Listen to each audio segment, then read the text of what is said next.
Good morning students, class intermediate. देखिए, आपका course 30% कम हो गया है। ये पता चला अभी मैं कि उसको पाठ्यक्रम से मिलाऊंगा और मिलाने के बाद क्लियर जब कर लूँगा पूरा, तो वो तुम्हारे पास सेंड कर दूँगा, देख लूँगा। क्योंकि कोर्स तो मैंने पूरा लिखा दिया है रिटन वर्क में, और संस्कृत की बुक भी पूरी पढ़ा दी है।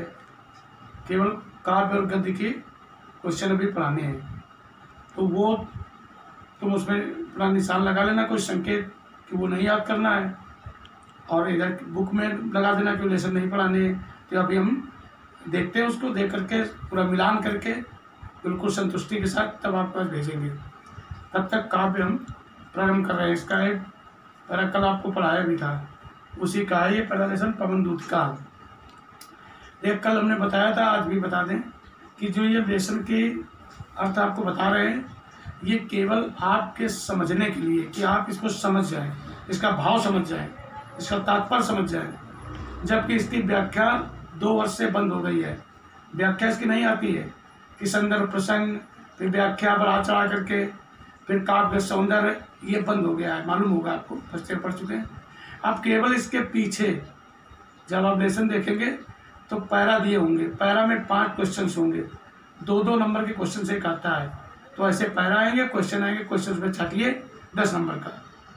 तो जब वो पढ़ाएंगे, वो आपको बहुत गंभीरता से, बहुत मन लगा करके वो रट लेना है। पढ़ना इसको भी है, लेकिन इसको भावात्मक दृष्टि से, मतलब सरसरी निकाह से इसके भाव समझते जाना। इसलिए ध्यान रखिए। देखिए आगे, मेरे प्यारे नौ जलद से कंज से नेत्र वाले, जाके आए न मधुबन से और न भेजा संदेशा। मैं रो रो के प्रिय विरह से बावली हो रही हूँ, जाके मेरी सब दुख कथा श्याम को तू सुना दे। माने वही क्रम चल रहा है राधिका जी का, जो पवनदूत का से कह रही हैं।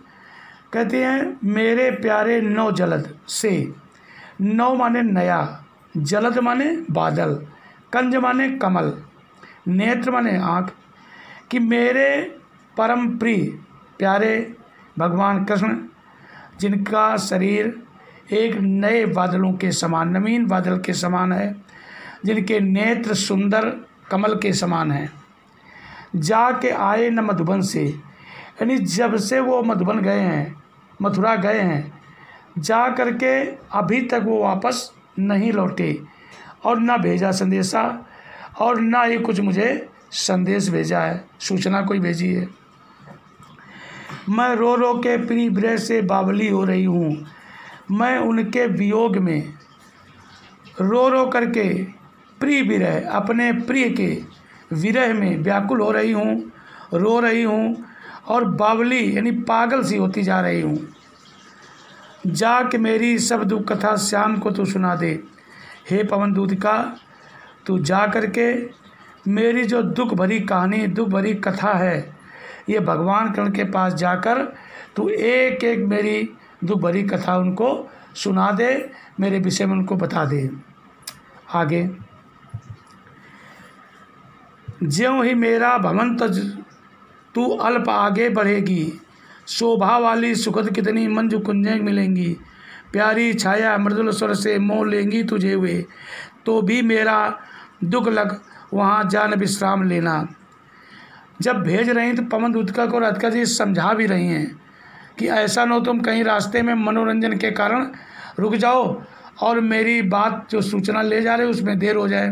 तो ये कह रही हैं ज्यों ही मेरा भवन तज तू, कहते हे पवनदूत का, जैसे ही तू मेरे घर से, घर को मेरे त्यागेगी, घर से निकलेगी, अल्प आगे बढ़ेगी, थोड़ा सा आगे बढ़ेगी, जैसे मेरे घर से तू क्षण भर थोड़ा आगे बढ़ेगी, शोभा वाली सुखद कितनी मंजू कुंजें मिलेंगी, तो मार्ग में तुझे शोभायमान सुख प्रदान करने वाली न जाने कितने मंजू सुंदर वृक्ष मिलेंगे या कुंज मिलेंगे, ये भी लिख सकते हो।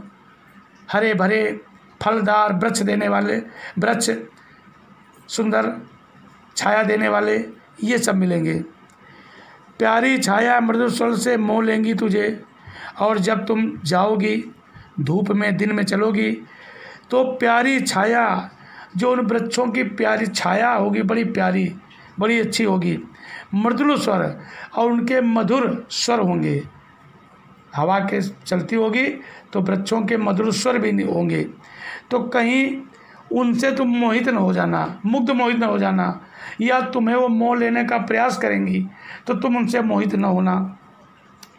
तो भी मेरा दुख लग, वहाँ जा न विश्राम लेना, क्योंकि जिस समय तुझे वो मोहने का प्रयास करेंगी, आनंद देंगी, तो उस समय तुम्हें मेरा दुख जरूर याद आए। तुम्हें ये समझना होगा कि मैं किसी के दुख की कहानी कहीं किसी को बताने जा रही हूँ, ये तुम्हारे मस्तिष्क में रहना चाहिए। तो मेरे दुख भरी कहानी को देखकर समझकर तुम वहाँ एक क्षण भी विश्राम न लेना।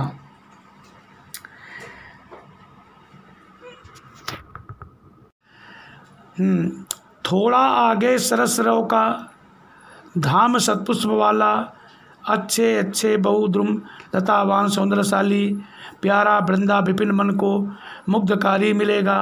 आना जाना इस विपिन से मुहिमाना न होना।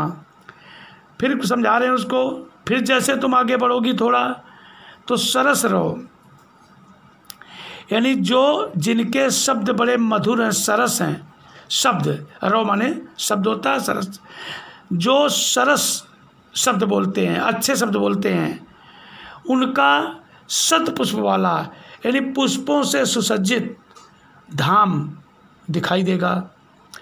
अच्छे अच्छे बहुद्रुम लतावान सौंदर्यशाली, और उसमें बड़े अच्छे सुंदर बहुत से वृक्ष होंगे, लताओं से युक्त होंगे, सौंदर्यता को बढ़ा रहे होंगे, सौंदर्यशाली होंगे। प्यारा वृंदा विपिन मन को मुग्धकारी मिलेगा, और फिर तुम्हें प्यारा लगने वाला बहुत प्यारा वृंदा विपिन यानी वृंदावन तुम्हें वहाँ दिखाई देगा, जो मन को मुग्धकारी मिलेगा, तुम्हारे मन को मोहित करेगा, वो तुम मुग्ध मोहित तुम्हें करेगा, वो तुम्हें मिल जाएगा। और क्या होगा उसमें, आना जाना इस विपिन से मुहिमाना न होना।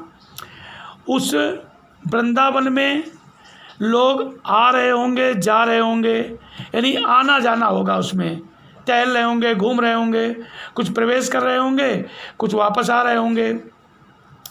तो ऐसी स्थिति में तुम उन लोगों से उस विपिन में मोहित न होना, उनकी बातों से, उन्हें देखकर उनकी सुंदरता पर मोहित न होना, क्योंकि तुम्हें हमारी दुख भरी कहानी श्री कृष्ण के पास तक पहुंचानी है।